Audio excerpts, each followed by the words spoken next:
तेरे इश्क के समंदर में अगर डूबा हम नहीं होता, तेरे इश्क के समंदर में अगर डूबा हम नहीं होता, तो तुम कर लेते सितम जी भर, फिर भी गम नहीं होता।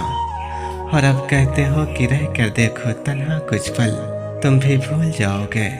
अब कहते हो कि रह कर देखो तन्हा कुछ पल, तुम भी भूल जाओगे। अब कैसे बताएं तुम्हें कि किसी से दूर जाने से मोहब्बत कम नहीं होता।